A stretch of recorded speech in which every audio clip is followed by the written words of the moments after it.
qué los incentivos perversos de la burocracia? Tuve por fortuna o por desgracia que pertenecer a la burocracia. ¿Por qué pertenecía a la burocracia? Porque tuve por fortuna o desgracia un alumno a quien yo hacía enojar mucho. Era muy brillante y lo hacía yo enojar. Me gustaba hacerlo enojar. Normalmente eso me gusta. Ejerzo el poder del maestro. Ustedes saben que hay gente que ejerce el poder como maestro, ¿no? Entonces, pues yo ejerzo el poder como maestro. Yo además al principio le digo, miren, lo más que puedo es reprobarlos. De ahí en fuera no puedo hacerles nada, así que el que haga lo que yo quiera porque lo voy a reprobar, pues bueno, es cosa de él, ¿no? Entonces yo lo hacía enojar. Tuve la desgracia que que hacía yo enojar, empezó en la política. Fue presidente de un partido, me invitó a ser candidato.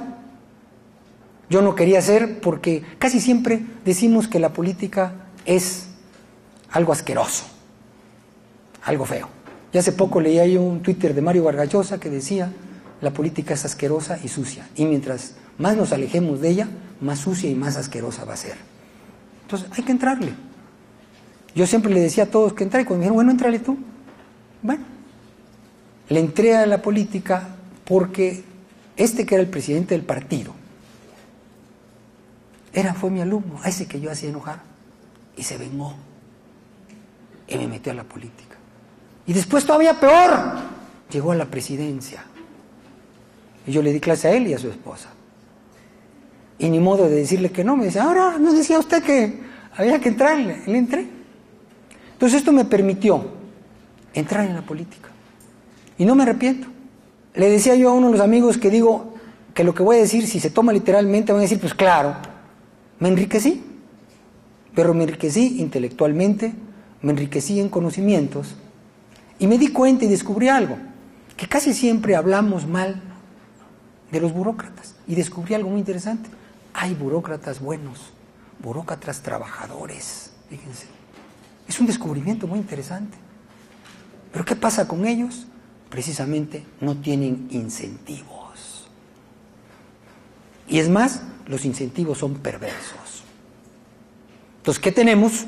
Con que estos incentivos perversos nos llevan a que actuemos en forma que actuaría cualquiera. Precisamente uno de los premios Nobel hablaba de la teoría del public choice. ¿Se acuerdan ustedes? ¿Quién era? James Buchanan. Y dentro de todo dice que pues los burócratas se comportan como cualquiera, buscando ¿qué? Sus beneficios. La diferencia fundamental es que en un sector privado competitivo, y eso lo vamos a ver como conclusión en parte, el beneficio mío, para obtenerlo, tengo que beneficiar a los demás. Y en el caso, la tesis que yo voy a exponer, que en el sector público, para muchas veces, en gran parte, beneficiarme, yo tengo que perjudicar a los demás. Fíjense. Y vamos a ver eso. Primero, vamos a ver realidades, más allá de izquierda y derecha. ¿Por qué? Porque se ha perdido el siglo pasado entre pleitos en derecha e izquierda. Yo pregunto, ¿hay economía de derecha y economía de izquierda?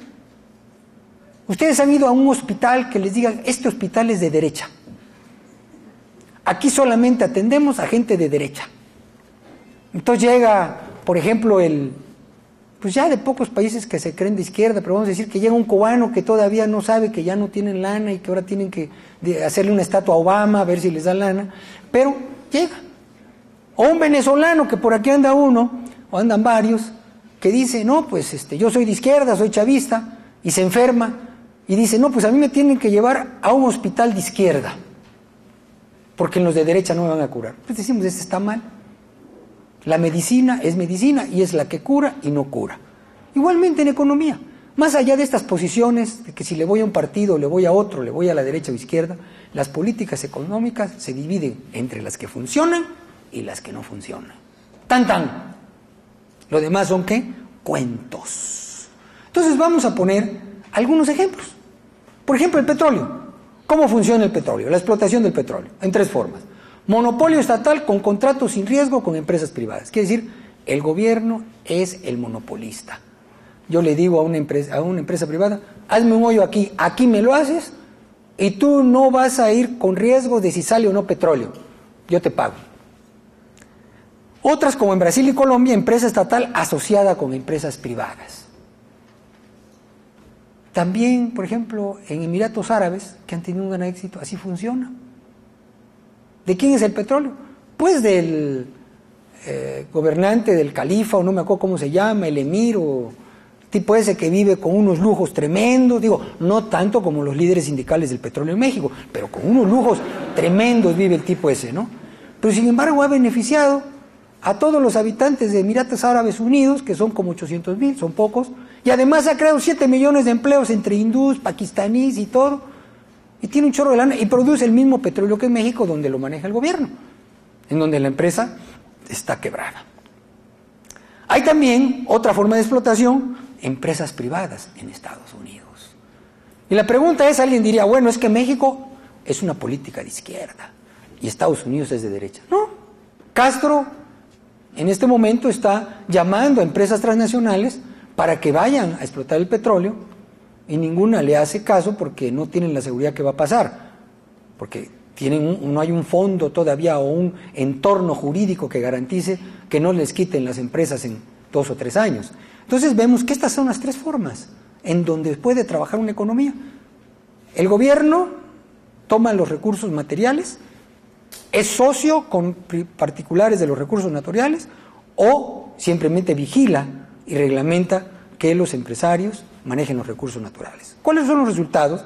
Vamos a hablar de un periodo en donde no lo he actualizado porque Venezuela dejó de dar datos, vino la baja del precio del petróleo, pero vamos a ver, por ejemplo, México del 2000 al 2011 bajó en 26% su producción.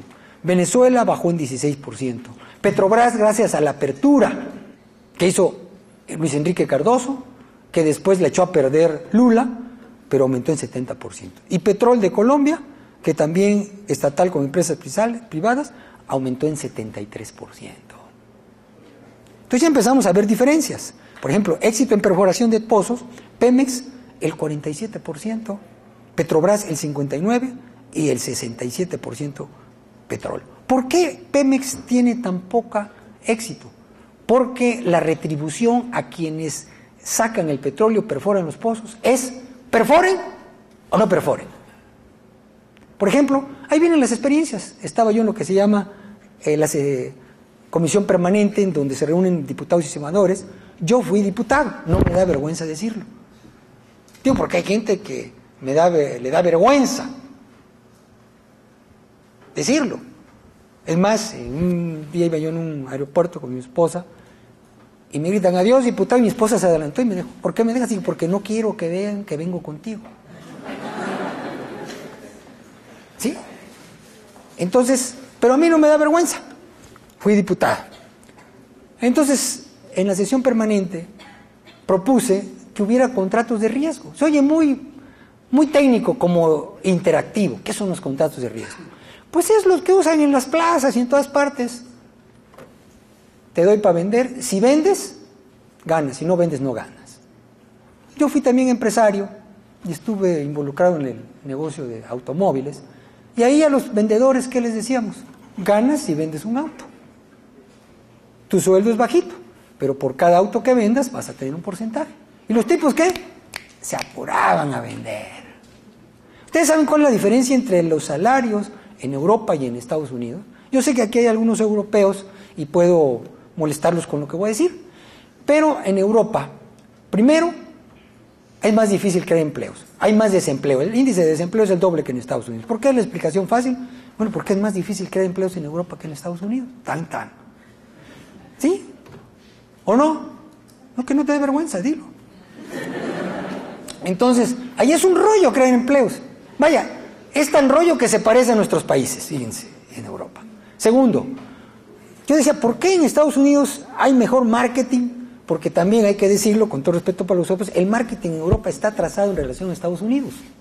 Toda la gente dice, es que los americanos son más abusados, venden más rápido, tienen innovaciones más rápido. No, hay que buscar siempre la causa técnica. ¿Por qué? Porque en Europa, los ejecutivos en promedio, vamos a decir, voy a falsear los datos porque pero vamos a decir que el 70% de su salario es salario fijo y el 30% es con comisiones. En Estados Unidos es al revés. En promedio, el 30 o 40% de tu salario es fijo. Y para ganar lana son bonos en relación a lo que haces. Esa es la diferencia. Esa es la diferencia. Entonces tenemos que buscar más allá de que Estados Unidos son muy inteligentes y nosotros somos muy brutos. No. Hay que olvidarse de eso. Esto lo han dejado claro varios pensadores latinoamericanos, el autor del Otro Sendero, ¿cómo se llama? Hernando de Soto, decía eso. Dice, hay gente, nosotros nos menospreciamos. Bueno, ¿por qué estamos así? Porque somos guatemaltecos. ¿Por qué hay corrupción en México? Porque somos mexicanos. No es cierto. Todo es producto del enjambre del entorno legal. Productividad.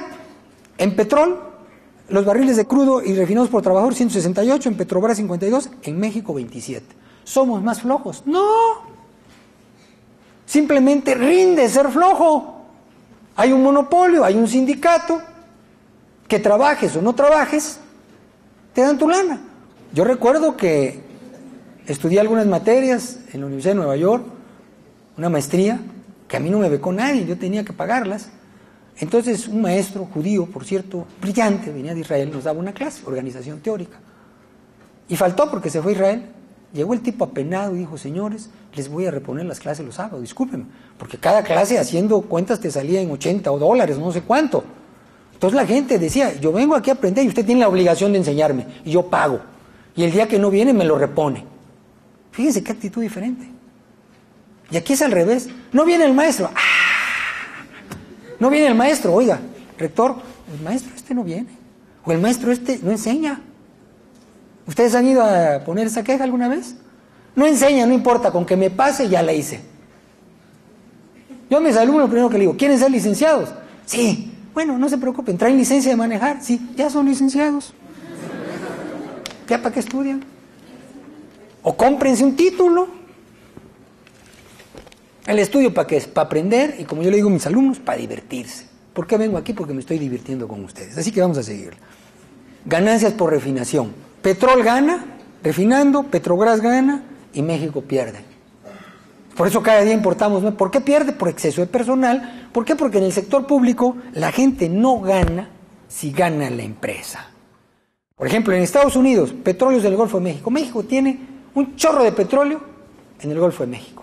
Pero ¿qué sucede? En Estados Unidos ya diariamente están produciendo 1.3 millones de barriles. Ya Estados Unidos va a ser autosuficiente. México, ¿cuánto produce? Nada.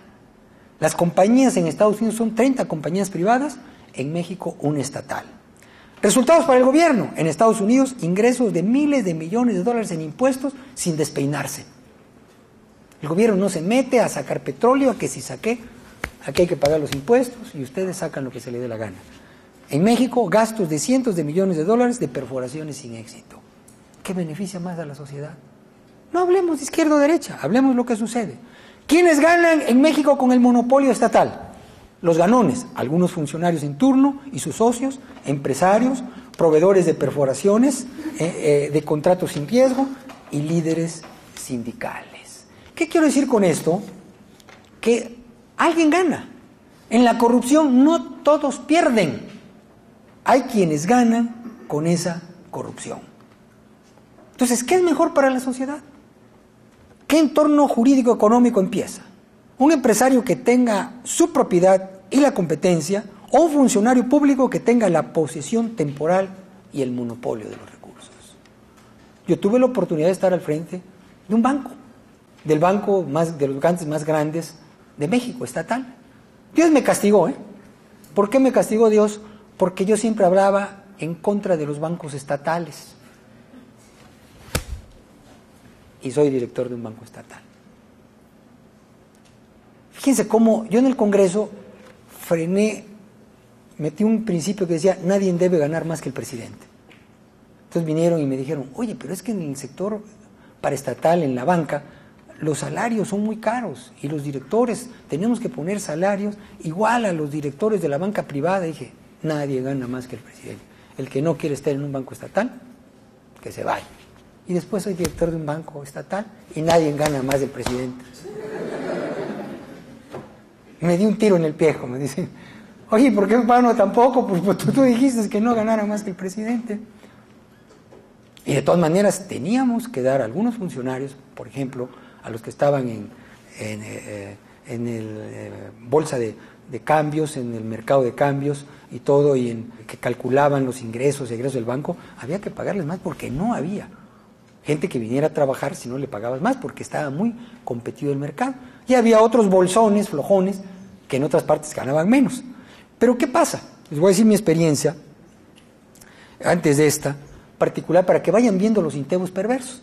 Yo no es que me queje, y lo digo aquí porque allá podía parecer queja, y podía parecer también que yo quiero presumir de algo, pero fue muy sencillo. Yo en este banco llegué, era un banco que tenía mucho capital que se invertía, que no había sido tan malo el banco los directores no habían sido tan chafas, pero perdía de todas maneras en los gastos de operación. Yo dejé el banco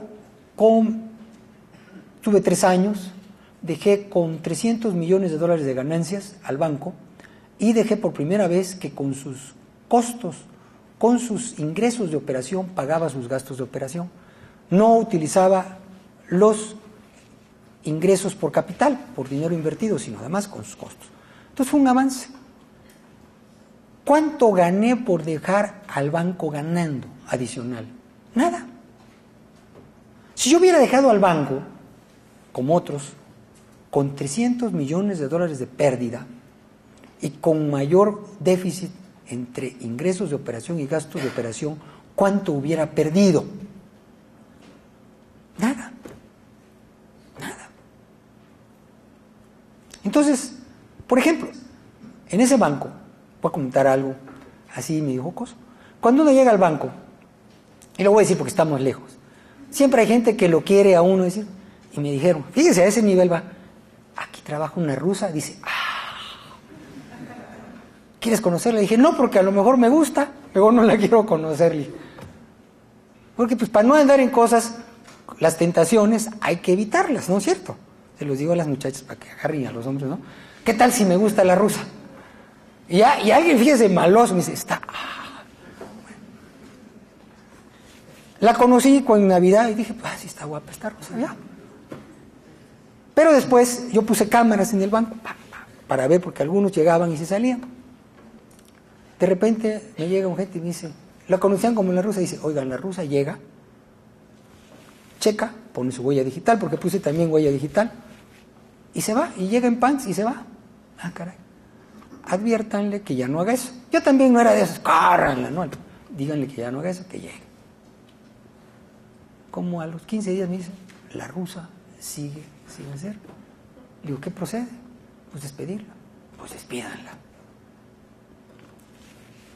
Ya, se le dijo todo un rollo y no sé qué, renunció.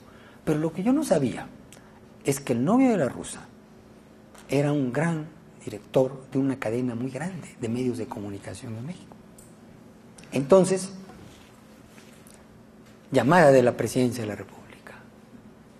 Oye, que despidieron a fulanita de tal y que no sé qué. Sí, oye, ¿no habrá forma de regresarla?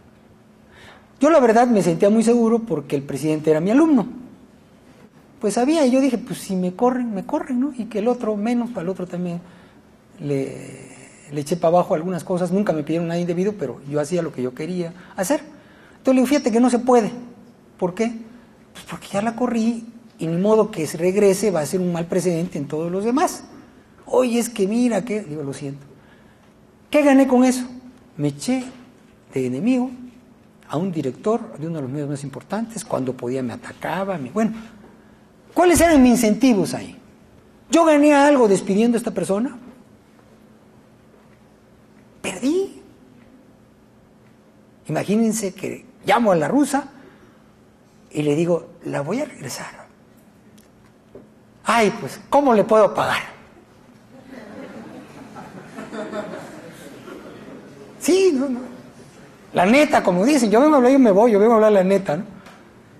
Entonces, ¿qué le diría yo? Entonces, ¿qué? Mejor no me meto en broncas, ¿no? Entonces, ven los incentivos perversos que hay. ¿Yo cómo gano? Gano dejando que trabajen gente que no está trabajando. Yo recuerdo que un presidente que metió gente de más, por alguna razón, después que él salió, tuve que comprarle productos a una empresa de él ya en lo privado. Y llegó la gente y le dije, oye, ¿cómo manejan esta empresa? Y dice, no, es re duro el presidente. Dice, tienes que trabajar todos los días. Le digo, oye, ¿y no tienen gente que le paguen sin trabajar? No, si no trabajas te corre. Es diferente que cuando era presidente. Porque no era su dinero, no tenía riesgo. Entonces, ¿qué tenemos? Con que es diferente la mentalidad, no es diferente en la misma mentalidad, pero el entorno nos lleva a diferentes consideraciones. Por ejemplo, el empresario ve a corto, mediano y largo plazo para tener ganancias, ¿sí o no? El empresario que dice, voy a dar muy caro ahorita, ¿qué hace? Pierde. La ganancia del empresario no se hace de un día para otro. Es más, gana más el que da menores precios. Ese es algo que a lo mejor les explican ustedes, pero en la empresa se sabe.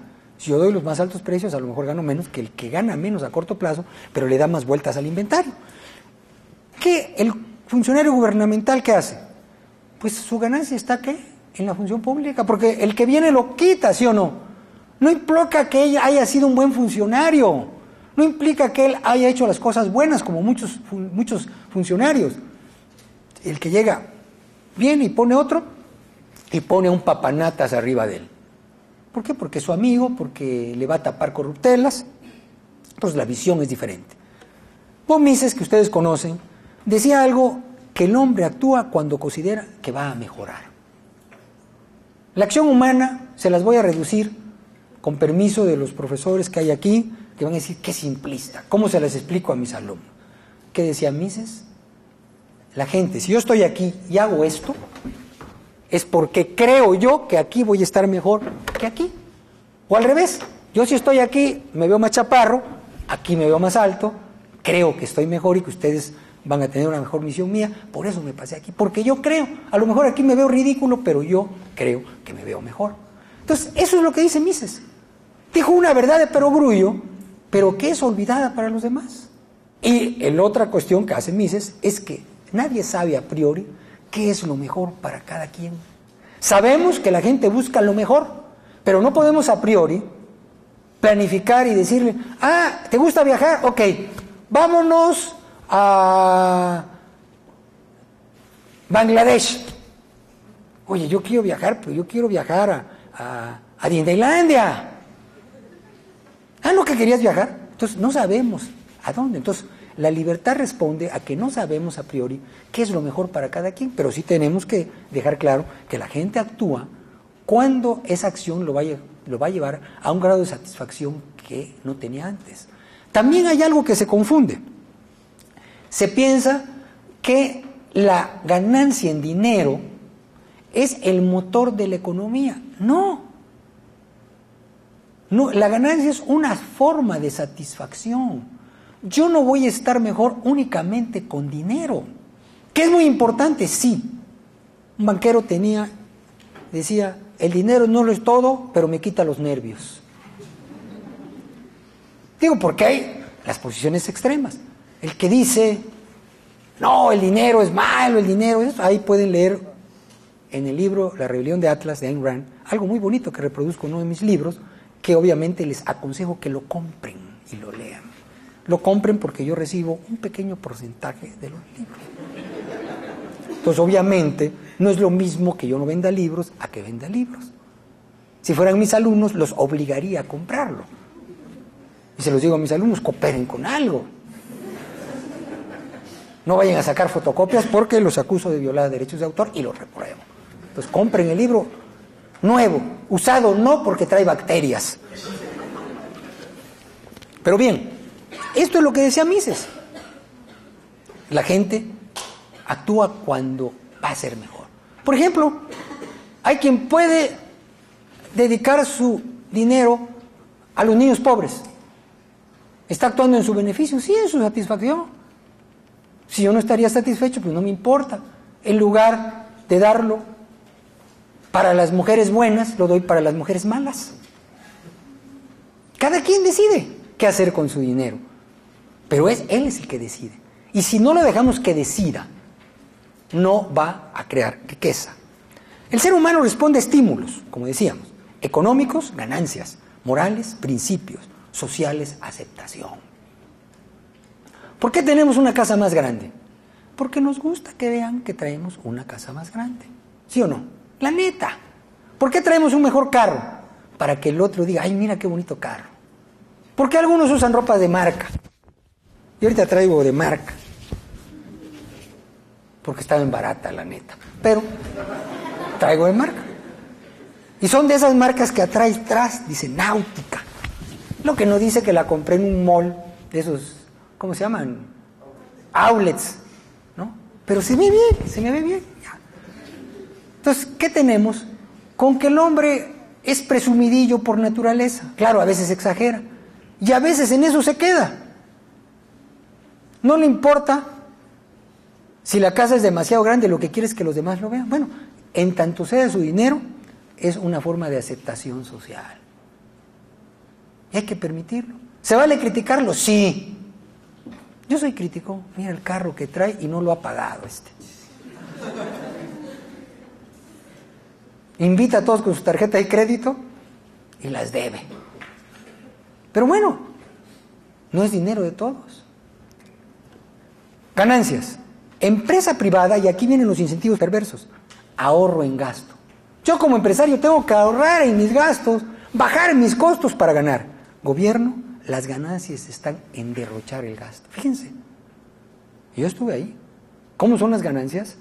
Entre más gastes tú, si tú eres medio corrupto, porque ahí se usan términos, corrupto, medio corrupto, algo corrupto, potencialmente corrupto,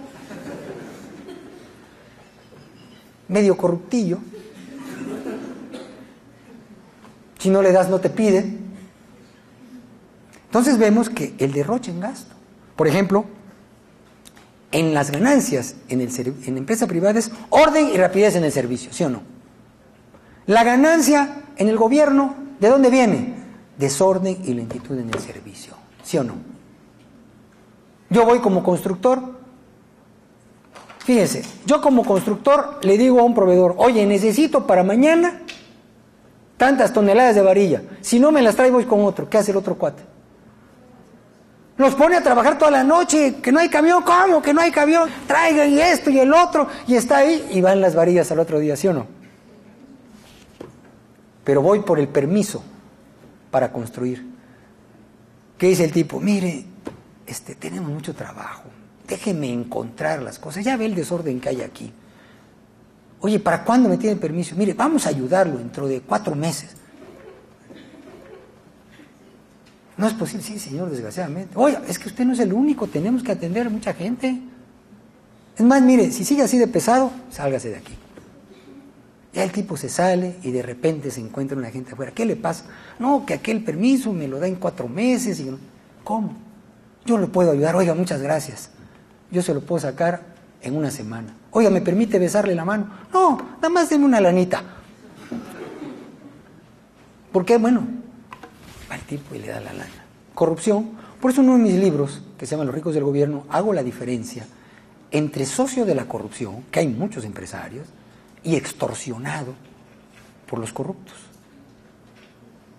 Una señora, pongo el ejemplo, va con sus niños al kinder, todos los chamacos gritando, uno ya vomitó y ahí va la señora, y va por unas calles muy feas y de repente un tránsito la para. Señora, estoy hablando de México, ¿no trae usted el engomado de verificación? ¡Ay, espérate, chamaco, cállate! Y ¿no trae usted el engomado de verificación? ¡Ay, sí, señor, se me olvidó! Pues señora, va a tener usted que ir al corralón, se llama, o sea, lo llevan en el carro. Oye, es que voy al kinder y los 4 chamacos, ¿qué hago con ellos? Señora, no es mi problema. Y los niños llorando y la señora ahí, y se tiene usted, va, se lo lleva a la grúa, usted se tiene que bajar aquí. Oiga, pero este vecindario, mire cómo está. Señora, no es mi problema. Ya que ve que la señora está llorando, le habla al esposo en el celular, el esposo no le contesta porque está ocupado, no sabemos en qué, pero no le contesta el esposo. ¿Y la señora qué hace? Entonces, el tránsito dice, señora, pero no se preocupe, podemos arreglarnos. ¿Cómo? Bueno, pues mire, usted nos da una ayuda, usted sabe que no ganamos bien y todo, y tengo familia, y pues con 1,000 pesos que me dé usted, ya quedamos. ¿Qué hace la señora? A ver, Juanita, habla a su casa, ¿no? Tráeme ahí atrás, arriba, dentro de un jarrón hay dinero. Ya le dijo a la muchacha, ¿dónde está la lana? Bueno, tráete en un taxi dinero. Ya va la otra, saca el jarrón, le lleva el dinero, 1,000 pesos. ¿Qué le hace al tránsito? Muchas gracias, señor, le agradezco. ¿Fue socia en la corrupción o fue extorsionada? Fue extorsionada. Yo no la considero socia en la corrupción. Como cuando un secuestrador te dice, o mato a tu hijo o me das dinero. Lo están extorsionando, ¿no? Puede decirle, mátalo, o aquel que agarraron a la esposa, tanto, o mato a tu esposa. Pero ya, dice, no te voy a dar nada. Entonces, ¿qué sucede? Hay extorsión y hay asociación. Y lo que yo descubrí estando en el gobierno es que hay muchos empresarios, a lo que yo les llamo cortesanos, que te van a ofrecer dinero para hacer negocios. Las ganancias. En la empresa privada, comprar barato y vender caro te da ganancias, ¿se dan cuenta? ¿Cuál es el incentivo perverso en el gobierno? ¿Cómo ganas? Comprar caro y vender barato. En México se calcula, y el mismo gobierno lo acepta, que se pagan sobreprecios de un 35% en promedio a todos los proveedores. ¿A dónde va ese dinero? En parte a quien compró. Y después tengo que vender barato porque subsidiar el servicio. Entonces, el derroche es ganancia para los que están en el sector público. El presupuesto de gasto. En la empresa privada premia el subejercicio, ¿sí o no? Si usted tiene un presupuesto para ejercer de gasto y usted llega con su jefe y le dice, gasté menos, ¿qué le dicen? Te felicito. Yo al principio, cuando llegué al Congreso, me acuerdo que llegaron algunos, oiga, tuve subejercicio, oye, te felicito, mano, qué bueno que gastaste menos. ¿Cuál es el problema? A mí me pasó, por ejemplo, en el banco teníamos ganancias y había un bono que se les daba a los funcionarios por buen desempeño. Yo suspendí el bono, dije, pues ya ganan bien, ya no. Entonces, a la hora de las utilidades, había otro banco, el Banco de Comercio Exterior, que tenía pérdidas. Entonces, ¿cómo me convencieron para que yo no me opusiera al bono? Que tenía que aprobar el consejo, no está el secretario de Hacienda, yo como director ahí no tengo voto, pero yo al llevarlo, normalmente los secretarios de Hacienda, si el director, y tenemos buenas relaciones, lleva algo, lo aprueba. Entonces yo no llevé al consejo lo del bono, pero después les dije, pues si quieren llévenlo. ¿Qué fue lo que me hizo cambiar de opinión? Muy fácil, me dijeron, mira Luis, las que tuvimos ganancias, ¿verdad? Sí, le dije, si tú no nos das el bono, estas ganancias, y lo que me decían era cierto, van a irse a Hacienda, y con estas ganancias van a cubrir los déficits del Banco de Comercio Exterior, y ahí sí les van a dar bono. Entonces, oye, nosotros que nos fretábamos, que tú nos trajiste corto, que hicimos y que ganamos y que colocamos y que esto, no nos das el bono, y ese dinero se va a ir para el bono de los otros. Dije, déjenme ver, yo siempre confirmé con otros, me dicen, sí, tienen razón. Dije, pues lleven en el próximo consejo que les den su bono. Fíjense qué triste es cómo aquí se castiga el subejercicio. Y aún la prensa dice, no se gastó todo, no tiene capacidad. Yo como presidente de la Comisión de Presupuesto, yo hacía corajes. Pateaban, y ahora ya no. ¿Por qué? Porque sí iba a dar dinero a gente que se lo iba a robar. Si yo les comento cómo se aprobaba el presupuesto, lo voy a decir, a lo mejor aquí es diferente. Ahí el presupuesto se aprobaba a horas de antros, porque empezaba la discusión, eran las 3, 4 de la mañana, y seguíamos discutiendo. Yo era el presidente de la Comisión de Presupuesto, para presumir les puedo decir que yo manejaba el presupuesto. No es cierto, yo era el mandadero. Entre los líderes de la bancada, entre los secretarios de Hacienda, entre el presidente. Entonces yo era como el cocinero que no cocina, pero que mueve el cucharón. Y de repente me decían, por ejemplo, el partido de izquierda, no firmamos si no nos dan 1,000 millones para educación, para tales. No era tan malo, pero ellos querían pararse el cuello. Iba yo ya en aquel tiempo, Felipe, quieren 1,000 millones y cerramos. Bueno, dáselos. Y iba yo con él. Oye, ya, dicen que sí cierren. Y me decía, me acuerdo que era otro, ahora que estamos, me dijo, pero eso te lo dije hace rato, ahorita ya ni a mí me hacen caso, dice. Eran cosas que ustedes decían, no es posible. Por ejemplo, ¿cómo evité algunas cosas? Había un secretario del PRI, llega y me dice un día, oye, pues la bancada quiere que se le asigne tanto dinero a tal renglón, que se meta este compromiso. Híjole, yo dije, va a ser un robadero con estos cuates que no sirven para nada, ¿qué hago? Entonces llamo al secretario técnico y le digo, mira, yo voy a decir, fíjense a dónde ya le digo, porque yo voy a decir que a ti te dije que metieras esto, ya voy para el pleno, porque teníamos que armar, ir al pleno y en el pleno se votaba. La votación del pleno ya dependía de la votación en comisiones, estábamos de acuerdo. Entonces le dije, tú dices que yo te dije que esto se metió. Yo voy a decir que yo te dije que esto se metió, pero no lo vas a meter. Licenciado, no lo vas a meter. Ya le decía yo 3 Veracruz nada. Y como aquel me hacía caso, era su jefe, bueno, pero escóndete. Fíjense lo que decía yo, porque se va a enojar y te voy a echar la culpa a ti. Fíjense lo que es. Entonces ya agarró, se fue al pleno, se leyó, se aprobó y al rato llega eso todo enojado.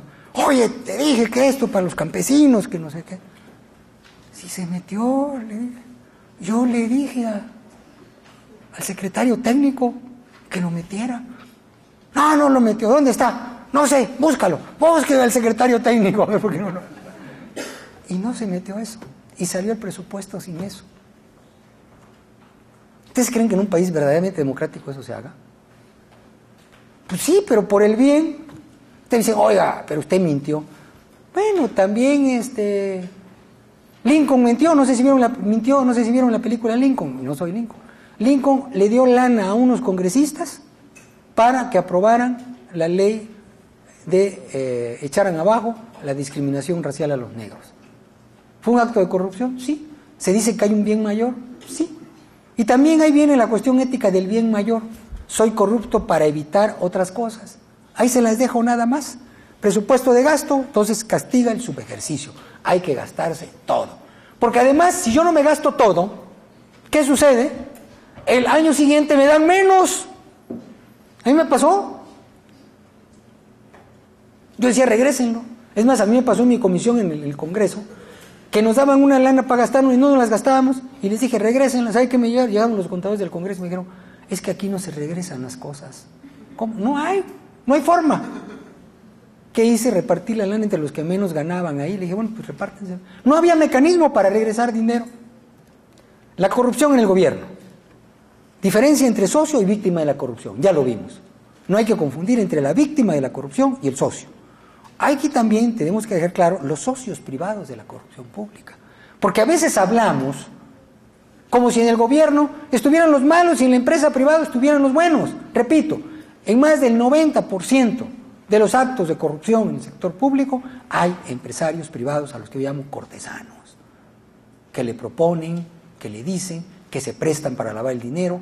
Entonces no es únicamente el burócrata. Causas de la corrupción pública, y aquí vienen ya las soluciones y nos vamos a las preguntas de ustedes. Causas de la corrupción pública, empresas y organismos estatales. Sobreregulación, o sea, mientras el gobierno tenga empresas, sea juez y parte, va a haber más corrupción. Sobreregulación. ¿Por qué? Porque la gente pide, da dinero, ya no necesitan pedir, los funcionarios da dinero para que le hagan las cosas rápido. Entonces no sabemos ni qué cumplir. Es más, los abogados tienen que tener abogados. Si es una cuestión laboral, yo tengo un problema laboral y soy abogado civil o soy abogado penal, ¿qué hago? Le hablo a un abogado penal, laboral y digo, oye, ¿me ayudas? Porque me están demandando laboralmente. No es posible que un abogado conozca todo el teje y maneje de tantas leyes que hay. Y menos el empresario privado. Y menos el pequeño empresario. Porque las mayores víctimas de esta sobreregulación y la corrupción son los pequeños empresarios, que son la mayoría de nuestros países. Carencia de principios morales. Porque también creemos, no, aquí en la universidad me enseñan la economía de mercado, pero si no tienen principios ustedes, no van a funcionar en bienestar de la sociedad. Y no es que sea yo mocho ni nada, porque a veces creemos que los principios morales, ir todos los días a la iglesia y decir, Diosito te quiero mucho, ¿no? Eso pueden ser creencias. Los principios morales van más allá. Yo conozco gente en el gobierno que conoce igual o más que ustedes cómo funcionan los mecanismos de mercado y que son corruptos. y que son a veces los peores. Muchas veces por ejemplo, yo prefería a los diputados ignorantes que nunca habían ido a una escuela de economía que los que habían ido a una escuela de economía. ¿Por qué? Porque con los ignorantes me sentaba yo, me acuerdo una perredista de izquierda, que era radical, que le decían Mirosbrava, se llamaba Miroslava, que llegábamos y invitábamos a un funcionario y lo primero que decía, le pido por favor que renuncie usted y se vaya porque usted es un corrupto. Oye, Miroslava, si apenas lo acabas de conocer, todos son iguales.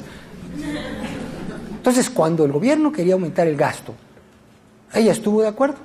Un día fui y estaba en su curul, le digo, Miroslava, ¿me puedo sentar aquí? Sí, no hay nadie. ¿No tiene nada que hacer? No, estamos en sesión plena. En la sesión plena pasan muchos a hablar babosadas y es cuando uno platica las cosas. Sí, porque se trabaja en las comisiones. Hay diputados que van y están en la sesión plena, en la foto, están durmiendo. Ya todo lo que llega al plenario, yo creo como en México, ya llega masticadito. Ya llega además para levantar la mano porque se hizo en comisiones. Entonces le dije a ella, oye, vamos a platicar. ¿Tú quieres ayudar a los pobres? Sí. Le digo, ¿tú crees que el mayor gasto público lo se ayuda así? Si te demuestro que no, ¿me ayudas a que no aumente el gasto? Sí. Entonces yo ya le demostré que a mayor gasto público hay presiones inflacionarias, que el rico se puede, proteger, que la repartición posterior de una inflación implica lo que se llama una redistribución regresiva. Hace más rico a los ricos y más pobre a los pobres. Pero no por los mecanismos de mercado, sino por un mecanismo inflacionario que redistribuye la riqueza y normalmente el rico tiene formas de protegerse. Todo esto se lo explicó a mí y dice, tienes razón. Y de ahí en adelante, ella, cuando yo decía, bajen el gasto era la primera en apoyarme de un partido de izquierda, pero hay que convencerla. Y tenía algo de principios morales. Malo si ustedes quieren eso, pero creía en algo. Y esa es la ventaja que tienen algunos de la izquierda, que creen fanáticamente en lo que no es solución, pero creen en algo.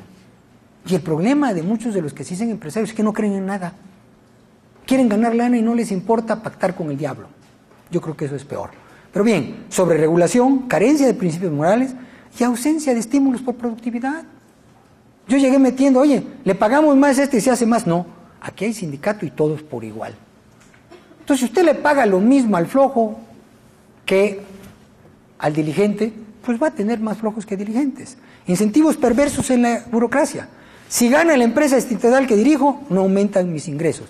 Si pierden, no disminuyen. Incentivos perversos de la burocracia. Si denuncio corrupción, no gano económicamente nada. Puedo perder mi puesto y echarme enemigos. A mí me tocó tener que dar de baja gente. A jóvenes que habían sido mis alumnos. Por haber permitido la corrupción. Por no darse cuenta. Y pues ahora me ve cómo está, maestro. No gané amigos, no gané nada. Incentivos perversos en la burocracia. No es mío. Y lo que yo mejore, el que viene lo vuelve a descomponer. A mí me platican, ¿te acuerdas lo que dejaste? Ya lo hicieron. Y no es el mío en todas partes. Entonces por eso uno ya no ve. Yo era el dueño por un tiempo. Yo decidía por un tiempo. Ahora, quién sabe qué pasa. Entonces no hay incentivos a largo plazo. Soluciones. Hay dos. Vender o asociar con capital privado empresas estatales o clonar a los restos de la Madre Teresa para ocupar los altos puestos en empresas estatales. Esas son las dos soluciones. No, yo esto lo digo, yo tuve uno de mis mayores privilegios en mi vida, ha sido conocer a gente muy valiosa, entre ellos la Madre Teresa. Tuve la oportunidad de 2 veces convivir con ella. Hoy les decía, iba yo a decirlo, Milton Friedman, ¿de qué aprendí de esas gentes? La humildad. ¿Qué es la humildad? La humildad no es en mi humilde opinión, no. La Madre Teresa cuando hablaba era un vozarrón. Milton Friedman, yo recuerdo, tengo una foto en donde me está explicando a mí aquí un profesor. ¿Quién era yo ante un premio Nobel? Nada. Y ahí está explicándome alguna cosa que no entendía yo porque soy medio bruto. Entonces, él con paciencia explicándome las cosas, Rosemary del otro lado, y yo en medio, y esa foto yo la tengo como un ejemplo de humildad. La Madre Teresa igual. Cuando llegaba decía, no me aplauda. Simplificar leyes, soluciones, desregular y permisos con afirmativa ficta. Yo vengo a pedir un permiso, si tú no me respondes en una semana, quiere decir que me lo das. Tanta. Ayer decía Mary O'Grady que una de las causas de su desarrollo son las prohibiciones, y es cierto. Aquí tenemos que pedir permiso para todo en nuestros países, y eso cuesta. O nos vamos al mercado informal, que la mayoría de mexicanos y de guatemaltecos, trabajadores y empresarios están en el mercado informal, no cumplen con las leyes. ¿Por qué? Porque es demasiado costoso. Ni los estados, no sé si aquí pase, o en municipios, ustedes van en algunos municipios como pasa en México y no cumplen con la ley laboral. ¿Por qué? Porque es demasiado pesada. Entonces, tenemos soluciones, otros los principios morales, no robarás. Se nos olvida. Y decimos, oye, que el robar es normal. Bueno, durante muchos siglos, si nosotros vamos al pasado, vemos que la mayor parte de la historia de la humanidad, el robar era una forma de adquisición, fíjense ustedes. Relativamente hace poco empezó la cuestión de castigar el robo, o el asesinato también. Entonces no crean que esto es muy lejano, ¿no? Las guerras eran ¿para qué? Para saquear el botín. Entra y llévate todo lo que puedas. Y ahora parece que esto se ha convertido en una costumbre. Soluciones: pagar a los burócratas en base a la productividad, en lo que hagas, papacito. Pero hay gremios que su poder está en que a todos le pagan aunque no haya nada. La teoría del public choice, que es lo que dice precisamente, no condenemos a la burocracia, simplemente está actuando de acuerdo a sus intereses. Conclusiones, y con esto pasamos a las preguntas: el problema de nuestro atraso no es racial ni por el clima, sino por el exceso de leyes, de reglamentos y las incipientes democracias que crean la costumbre de la corrupción. Con esto terminamos la parte expositiva y nos vamos a las preguntas.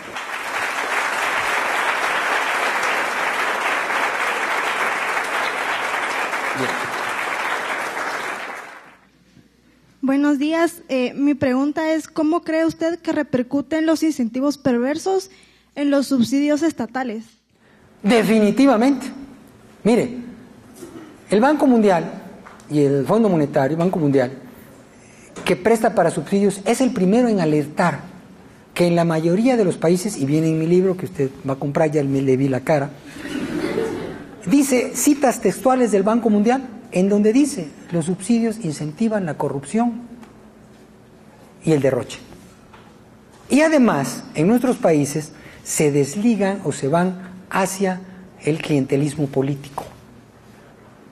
Entonces nunca va uno a solucionar un problema con subsidios, pero sí da la importancia. O sea, hay el viejo ya muy sobado principio ese chino de que enseña al hombre a pescar y no le des pescado. Es muy cierto. O sea, el subsidio, ¿cuál es la política que va a ayudar a los pobres? Entre otras, yo hay una política concreta, porque dicen, pues tú hablas que no, mira, a ver, ¿quieres ayudar a los pobres? Crea lugares en donde le bajes los impuestos, en donde no haya ninguna ley laboral, y que le digas a la gente, tú crea trabajo como quieras. Y va para arriba. Ese es su programa. ¿Qué pasó en China? Es que miren, hay verdades del tamaño de China que todavía no las comprendemos. Ayer le preguntaban a Mary la cuestión de la cuestión laboral. Hay gente que dice, oye, es que si no hubiera salario mínimo, es que si no hubiera reglamentación,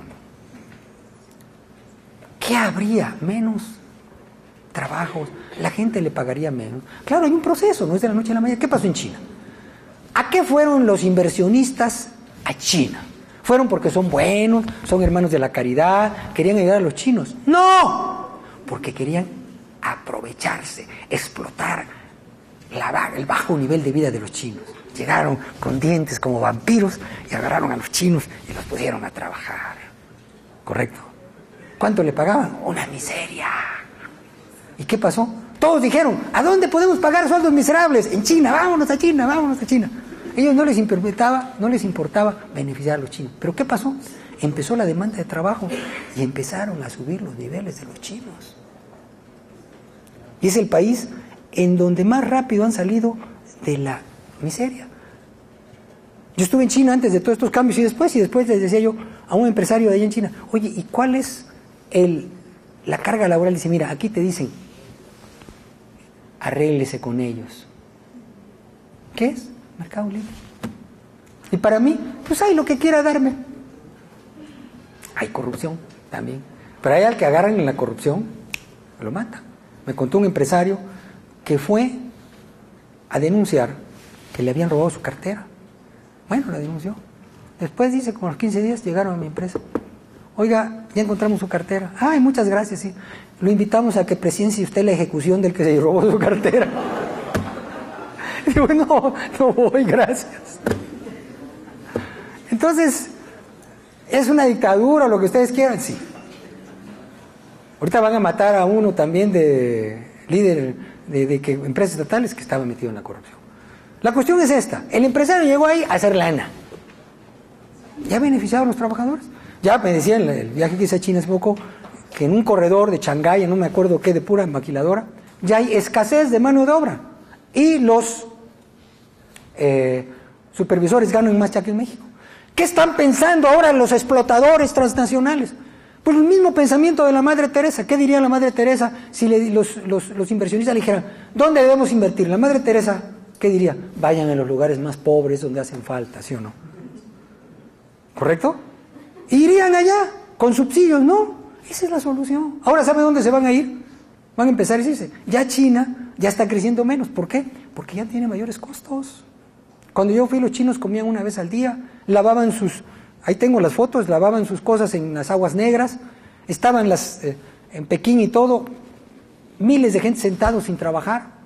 Ahora hay escasez de empleos. ¿Por qué? Porque permitieron que llegara la inversión a explotar a los chinos. Ahora, ¿saben a quién se van a ir a explotar? A los de Bangladesh y a los de Vietnam. ¿Por qué nuestros países no han utilizado, tienen que irse hasta allá? Porque aquí tenemos las falsas expectativas que crean nuestros políticos demagogos ante la ignorancia de la gente y le dicen que a través de los subsidios van a ayudar a los pobres, que a través de la legislación. Es falso. Yo recuerdo cuando daba clases en la UNAM, que tengo muy buenos recuerdos, había un auditorio así que se llama el Jus Semper. Entonces nos invitaron a platicar y dije yo, en una escuela de derecho oficial, la ley laboral no sirve para nada. Y había maestros míos ahí y pasó uno y me dice, yo creo que el profesor Pasos no quiso decir eso. Porque todos estaban serios. Le dije, profesor, le agradezco mucho, pero sí quise decir eso. Entonces digo, es como una blasfemia, porque es difícil explicar. Como candidato, imagínense, ¿qué es lo que hay que decir? Yo voy a crear empleos. ¿Cómo? Nadie lo pregunta. Voy a subsidiar a todos. Pues la gente dice, a todo dar. Y hay minorías que reciben el subsidio. ¿Qué quiere decir el subsidio? Dar las cosas más baratas que lo que son. Por ejemplo, leía yo de Venezuela, ahorita el mejor negocio en Venezuela es levantarse a las 3, 4 de la mañana, irse a hacer su cola, comprar el producto subsidiado y venderlo después. Entonces, puede usted hacer eso. Por aquí hay un venezolano, ya se va a regresar a hacer eso a Venezuela. Yo tengo dos preguntas. La primera, yo veo que su crítica se está basando en un sistema de spoil system, donde la cúpula organizacional entre la burocracia y la política, o sea, es muy estrecha, o sea, donde el burócrata depende mucho del político. Es por eso que, o sea, las críticas que usted hacía, digamos, que él lo llamaba al presidente para que vuelva a la rusa, etcétera. O sea, y la solución a esa, ¿no sería más enfocada, o sea, no sería una mejor solución enfocarnos en un sistema cerrado, donde haya oposiciones, por ejemplo? ¿Un sistema qué, perdón? Cerrado, o sea, para la elección de los burócratas, donde haya oposiciones para que, como España, varios exámenes y varias pruebas para que los burócratas se vayan profesionalizando y se vayan desligando del político, digamos. Mire. Y la segunda, un rato. A ver, ¿quiere le contesto esta y vamos por la segunda, no? Bueno. Está bien. Mire, porque ya dijo usted cosas muy importantes, después se me olvidan. Primero, la política y la economía van relacionadas. El problema es cuando el político decide en economía o el empresario decide en la política. Entonces, lo que tenemos que hacer es un gobierno que vigile a los empresarios, que tenga leyes generales en las cuales no haya robos, no haya abusos, no haya fraudes. Pero hay un principio jurídico, como dije yo, que no se puede dejar juez y parte. Entonces, cuando se concentra el poder económico y político en alguien, regresamos a lo que se llamaba el caudillismo, a la dictadura. Por eso, la planificación central y el socialismo necesita de la dictadura para dictarle a todos los que tengan que hacer. Entonces, no es que seamos partidarios como Marx de que no haya Estado, que después Lenin le enmienda la plana y que le da la dictadura del proletariado, que ahí todos están conformes porque, pues vamos, después si quieren hablamos un poquito de eso. Pero a lo que voy es que el problema son las leyes. si le hacemos exámenes, los más listos no son los más honestos. Hay veces que los defraudadores son listos. A mí me tocó en el banco gente muy lista, que era lo que era difícil agarrarlos. Los tontos, es que la corrupción más grave en el gobierno no está en el tránsito que como esta señora que le pide 100 pesos o aquel que por darnos la licencia más rápido, no, está la de arriba. Corrupción de miles de millones de pesos por dar una concesión, porque yo controlo las carreteras, porque yo controlo el sector salud, porque yo controlo esto, y ahí se mueven millones. Entonces hay que cambiar las leyes. No es eso de que hay que meter exámenes. Por ejemplo, me decían, vamos a meter exámenes. Yo decía, ¿qué es lo que tienen que tener los diputados para entrar? ¿Sabe qué era? Que hayan alguna vez pagado impuestos, que hayan una vez pagado una nómina, que sepan lo que es pagar una nómina, para que sepan lo que son los impuestos. Porque el problema en el gobierno es que es grosero que mientras mucha gente junta, pide crédito para pagar los impuestos, muchos de ellos se los roben y los voten. ¿Por qué? Porque no saben lo que es pagar una nómina. Pero bien, esas son las soluciones. Su segunda pregunta, por favor. Yo no estoy de acuerdo. O sea, no sé, para mí, tal vez sí regular más, o sea, haciendo esos exámenes, quizás no controle la corrupción, pero quizás por factores externos la haría menos probable. Pero bueno, y la segunda pregunta es, o sea, yo veo en lo que usted expuso que sí es una decisión muy marcada, digamos, entre empresas privadas y gobierno. Está muy bien. Ahora, pero ¿cómo vería usted, digamos, la burocracia en un sistema de nueva administración pública, como el de Nueva Zelanda, por ejemplo, donde, o sea, los gobiernos tratan de aplicar medidas, digamos, de la empresa pública, privada, perdón? Mire, todo eso es bueno. No es que sean medidas de la empresa privada. La empresa privada no crea que el empresario privado es eficiente porque es empresario privado, es que tiene la necesidad de ser eficiente. Si al empresario privado lo protegen, como estuvieron protegidas muchas de nuestra economía, nos vende porquerías y caras. ¿Yo por qué voy a mejorar mi empresa si con la porquería que vendo me compran y gano? Lo único que tengo que hacer es que no venga algo que sea mejor. Una vez unos empresarios me decían, es que hemos formado un consejo en donde están líderes sindicales, están gentes del gobierno y están empresarios, para decidir qué se importa o no se importa. Mi contestación cualquiera, deja que la gente decida. Si tu producto es mejor y más barato, la gente lo va a comprar. No tienes por qué haber un consejo en que se decida quién va, qué se va a importar o no se va a importar. Entonces, el empresario privado no es diferente, por eso es una de las tesis que no es diferente que el burócrata. El burócrata no es un monstruo, no es un tipo malvado por naturaleza. Su poder lo hace. El poder de decidir sobre otros. Y el decidir mal le deja más dinero que el decidir bien. El empresario decide bien porque si no pierde, quiebra. Las empresas que subsidian se vuelven empresas ineficientes. O sea, no hay que subsidiar, no se subsidia porque son ineficientes. Al subsidiar la ineficiencia, se perpetúa esa ineficiencia. ¿Correcto? Yo me refería más a sistemas, o sea, no de ver al empresario privado, sino, o sea, de administración de las empresas privadas. Es que ahí voy, en el fondo la administración es la misma. Por ejemplo, yo recuerdo ahorita, cuando estudié algunas materias en la Universidad de Nueva York, en Public Administration, que se llama, llevamos una materia que se llamaba organización teórica. Y nos dijeron, esta materia sirve para empresa privada o pública, esa diferencia es irrelevante. Los principios de estímulos, de ahorro, funcionan en todas partes. Nada más que en unas hay estímulos para hacerlos y en otras no. O sea, la gente me dice a veces, muchachos como usted a lo mejor, que usted tiene cara de querer entrar al sector público. Sí, ya ve, ya los vi. Como habla, dice va a entrar al sector público, porque piensan que van a descubrir el agua tibia en el sector público y que hay que estudiar administración pública y administración privada y que es diferente, es lo mismo. En los dos hay deshonestos, en los dos hay trabajadores. El problema es que los incentivos son contrarios. Usted puede llevar los mejores esfuerzos, a menos que tenga muchos principios y a menos que ya no le interese tener más. Usted va a resistir.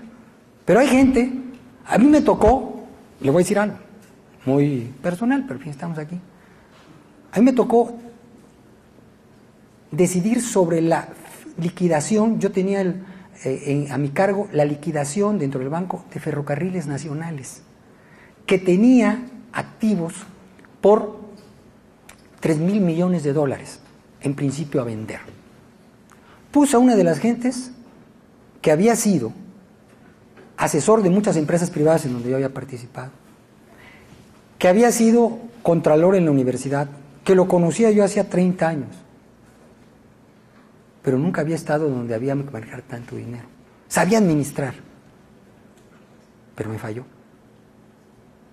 La administración, ¿cuál era? Igual, pero los incentivos, ¿cuál estaba?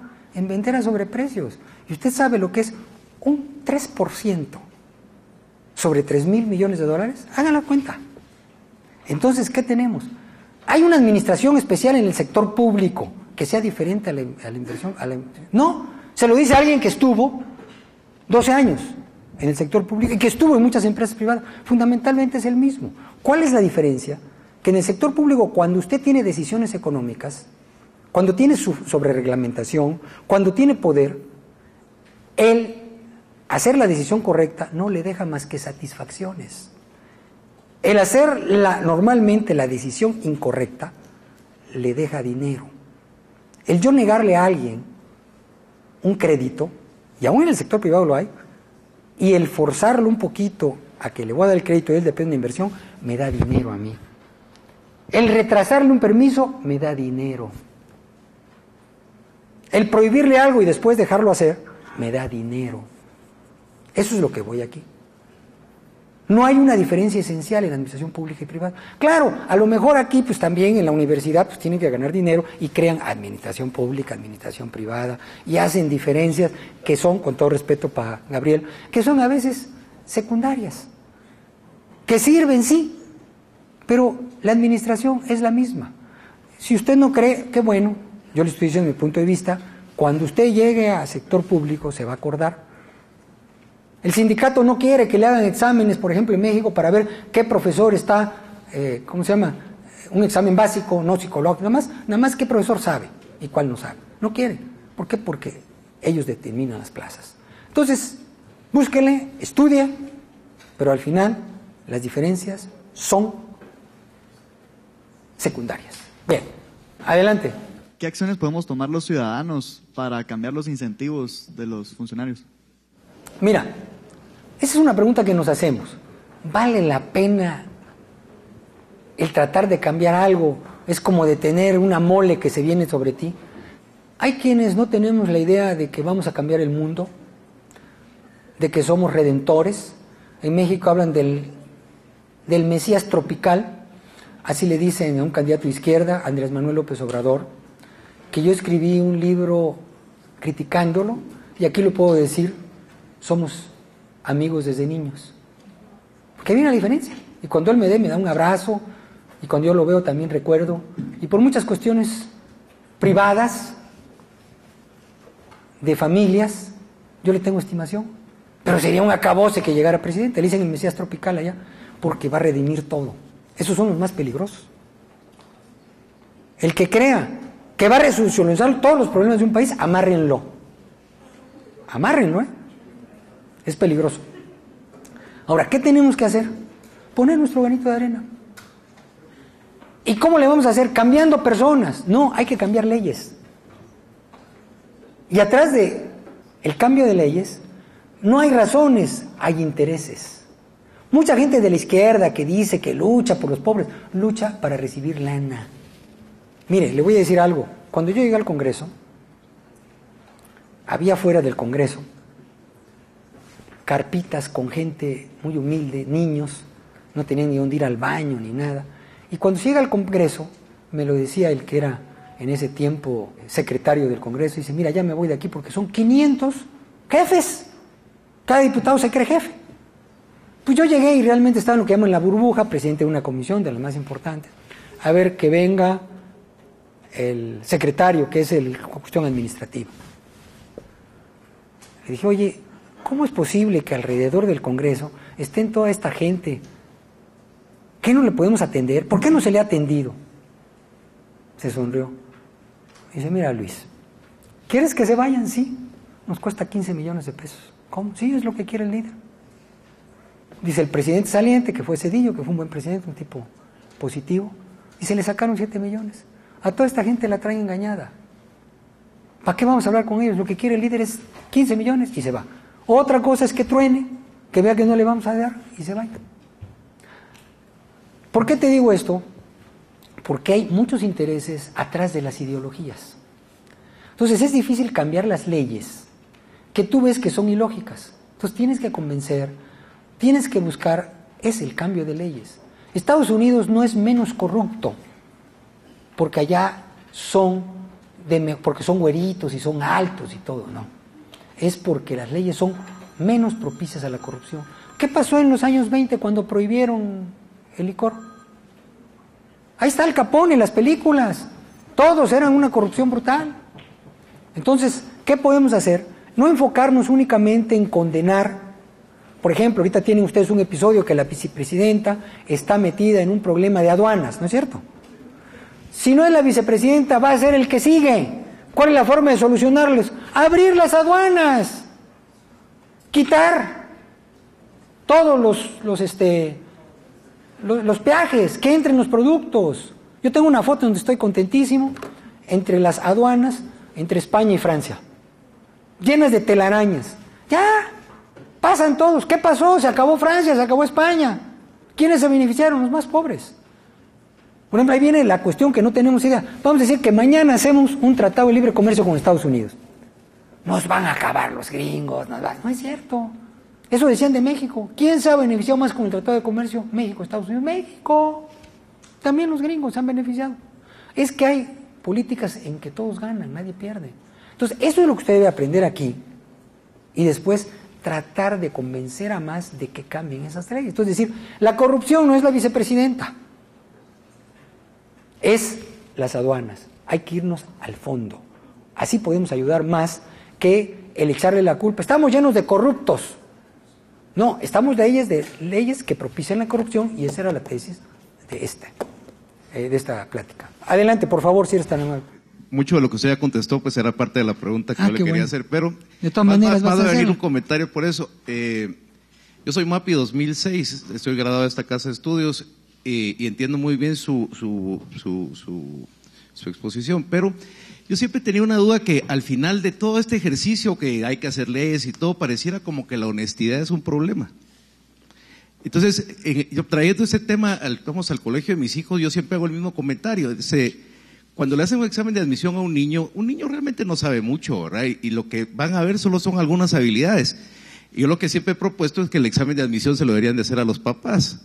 Entonces, ¿cómo pensando en esa hipótesis, digo yo, bueno, en este caso de cambio que tendríamos que hacer para el país, si tenemos que empezar, digamos, tendría que ser como una carrera de muy largo plazo para que los muchachos que ahora ya, digamos, no saben nada y hay que enseñarles algo, podamos formarlos. Pero ¿quiénes los vamos a formar? Unos papás que posiblemente son corruptos. Entonces, pasándolo a estos muchachos, ¿verdad? Estos pueden tener todas las buenas intenciones de hacer algo, pero ya fueron formados posiblemente por una generación que ya viene muy, muy, muy quemada, ¿no? Entonces, hacer un cambio en el gobierno y decirle a los políticos que están de turno que ellos tienen que hacer el cambio, eso es como pegarse un tiro en la cabeza. Entonces, ¿cómo hacer eso si fuera, digamos, tendría que ser algo como algo muy radical, ¿verdad? Digamos, como usted decía, un dictador que viniera a decir un cambio muy fuerte o una presión social, que al final la que se está haciendo acá es una presión social de clase media, que donde realmente el voto que decide quién va a ganar en estas elecciones es rural. Es decir, por más que vayamos a manifestar de aquí hasta el 14 al 6 de septiembre, pues yo no creo que vaya a pasar algo realmente fuerte. Sí, mire, como diría alguien, tiene algo de razón usted, pero no suficiente para darle la razón. Así dice un principio por ahí, ¿no? El problema es cuando queremos que todo cambie y nos desolucionamos y decimos no va a cambiar. El problema es cuando creemos que todo va a cambiar. ¿Qué le quiero decir con esto? Hay que matar a todos los que están y que vengan nuevas generaciones. Hay quienes dicen eso. Yo no creo. Yo creo que hemos ido avanzando a pesar de todo, fíjese. En México, aquí en Guatemala, antes no se sabía lo que era la corrupción. Había corrupción, pero no se decía, no sé hace cuánto que quitan a un presidente o una vicepresidenta o que renuncia por corrupción. Hay veces que al enemigo político se le acusa de corrupción para quitarlo. Entonces yo creo que vamos lentamente, pero el problema son las ideas. Mises decía, las ideas tienen consecuencias. Y ayer decía Mary, el que se apodera de las ideas se apodera del país. Y el problema que tenemos es de empresarios que están muy ocupados haciendo dinero y no ayudan a los que hacen ideas.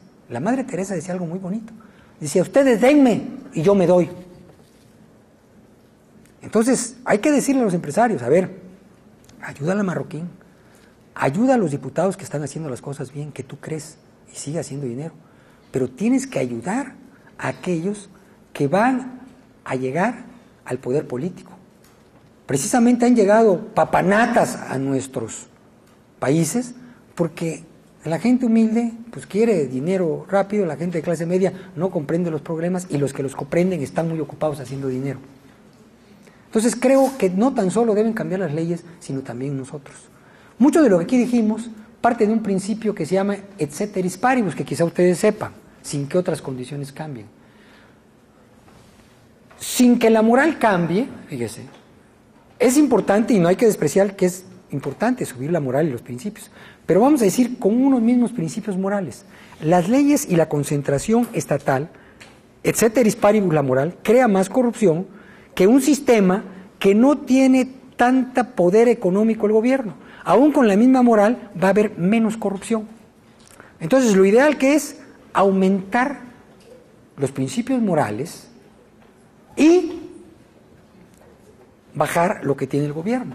Hay gente que también identifica la corrupción con la pobreza, lo cual es falso. Hace poco tuve la oportunidad de estar en la India y en una parte preguntamos, oiga, ¿es seguro dejar las cosas aquí? Y nos dijeron, no hay problema, aquí estos son de tal religión hindú que no toman nada. Y aquí dijimos, es católico, déjelo ahí, no toman nada, que decimos, chale, no, los católicos estamos muy desgastados. Pero hay algunos de los cristianos, de los otros, que creen y que no toman, que son más honestas. Tengo un hermano que tiene empresas y es católico, pero me decía, yo la mayoría cuando veo que es testigos de Jehová, no sé, los contrato, y dice, porque esa gente es más honesta. Pero no pueden hacer eso en el sector público, vamos a agarrar de tales sectas que son más, ¿no? Entonces, ¿qué tenemos que hacer? Por lo pronto, desactivar las leyes que propician la corrupción. ¿Cómo voy a acabar con la corrupción en las aduanas? Pues que no haya aduanas. ¿Para qué sirven las aduanas? ¿Para que agarren lana el gobierno? ¿Para que se encarezcan las cosas? ¿Y para que haya corrupción? Todo pasa. Por ejemplo, en México decían, todo pasa por el puente siempre y cuando lo aguante el puente. La droga. Estamos en México combatiendo la droga y como dicen en Estados Unidos, hay grandes mafias de droga. Y hay quienes hacen negocio porque sea la droga prohibida. Es más, de hecho, hay un librito por ahí que se llama Historia de la Droga, no lo encuentro, en donde cuenta que cuando se quitó la prohibición del alcohol, las mafias se reunieron y dijeron a los diputados, oigan, prohíbanos algo. Sí, está. Pues tenemos que hacer negocio, prohíban algo. Muchos se fueron a Las Vegas. Entonces, ¿cómo nació Las Vegas? Le digo esto por una cosa interesante. Se prohibió el juego en México. Antes de Las Vegas, los principales casinos estaban en Ensenada y en Tijuana. Y un presidente, dizque muy moral, de izquierda, Lázaro Cárdenas, prohibió los casinos. Surgieron Las Vegas, que reciben más turistas que todo México, y que hay menos asesinatos y crimen que en Tijuana. Entonces, es importante las leyes, tenemos que difundirlas. Creo que la Universidad Martín Marroquín es un ejemplo, pero no puede ser el único. Usted hace énfasis en que hay que cambiar las leyes para que reduzca un poco la corrupción, pero tal vez desde la perspectiva de Guatemala, ¿verdad? Las personas que son las que están encargadas de cambiar las leyes están a favor de que exista este sistema pues corrupto. Entonces, ¿qué incentivos debemos promover para que esto cambie? Mire, también creemos que todos los diputados son malos. Muchos son ignorantes. ¿Sí? Y fíjese una cosa, que a veces los ignorantes cooperan más que los que creen que saben mucho. Los mejores son los que van a escuelas de economía en donde les enseñan antieconomía, porque creen que saben, o utilizan los conocimientos económicos para gastar más y para disque calcular que el Keynes y que vamos a subir un poco y que el multiplicador y que si subimos tanto no va a pasar nada, y ya después ¿qué pasa? Por cuestiones globales. A lo que voy es que en la medida en que la gente le hagamos entender, como yo le hice entender a esa muchacha, que el gasto público está contra los pobres, hay algunos que no van a aceptarlo porque quieren lana, pero otros sí. Entonces no tenemos que partir también de que todos son malvados, como dije, hay honestos, pero hay que explicarles, hay que decirles. Yo, por ejemplo, en México, mi think tank, como dicen ahora, porque no, además él es mocho, que diga pocho, pochos son los que hablan así con cosas de inglés, ¿no? Para apantallar, no lo digo por usted, lo digo por mí, ¿no? Yo digo think tank, entonces se oye padre, ¿no? Entonces, no, y hay que usarlos, hay que usarles esas cosas, ¿no? Entonces, ¿qué hacemos? Nosotros le mandamos a los diputados folletitos, en donde le decimos, por ejemplo, hay uno aquí que no sé si lo estén vendiendo o subsidiando, que se llama, si las leyes pudieran aumentar los salarios, ya no habría pobres en el mundo, es cuestión nada más de aumentar la ley y se acaban los pobres. Ahora, ¿qué es lo que hay que hacer? Mandárselos a ellos. ¿Les sirve? Sí. Yo he visto que hay diputados que después repiten lo que les manden en el folleto y que por lo menos hacen algo. Pero si lo que aprendieron en la universidad es que el Estado debe llevarse todo, que los empresarios son unos explotadores, que la soberanía del país implica que el gobierno tenga control sobre todo, lo van a hacer. Entonces, hay que hacer las cosas, sí hay posibilidades de cambio, no hay que decir ya no se puede hacer nada, hay que hacer lo que podamos hacer y lo que no, ni modo, pero ya estamos satisfechos de que hicimos lo que podamos hacer. Pero para poderlo hacer, hay que aprender, hay que saber. Porque la ignorancia económica, como digo ahí, es la primera causa de demagogia y de corrupción.